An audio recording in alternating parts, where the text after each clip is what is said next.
सोलापूर विधान परिषद निवडणुकीत मोठा ट्विस्ट पाहायला मिळतोय।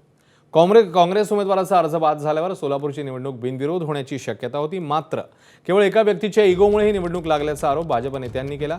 शरद पवारांच्या पक्षाचे खासदार धैर्यशील मोहिते पाटील यांचं नाव न घेता भाजपने त्यांना लक्ष्य केले।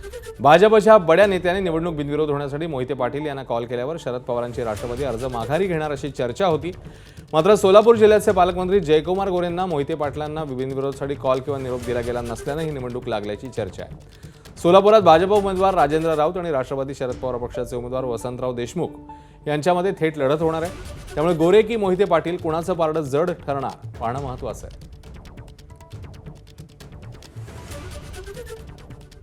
ज्यांच्याकडे 620 16 मतातली 16 मतं नाहीत अशा लोकांशी लढाई व्हायचं काही कारण नाही।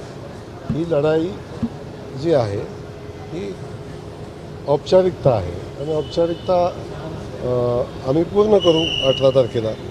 विनाकारण कुणाचं तरी नाव घेऊन कुणाला तरी मोठं करायचा प्रयत्न करू नका की भारतीय जनता पक्षानं मला काय उद्दिष्ट ठेवून इथं पाठवले, ते उद्दिष्ट पूर्ण करण्याच्या दृष्टिकोनातनं जे जे करणं शक्य आहे ते आपण करतो आणि ते उद्दिष्ट प्राप्त करायचा प्रयत्न करतो।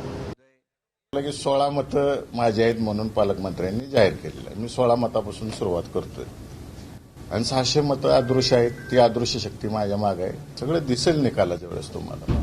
जिंकणं हारणं ही गोष्ट वेगळी आहे, परंतु पुरोगामी विचार या जिल्ह्यात टिकला पाहिजे या दृष्टिकोनातून आम्ही लढा देतो।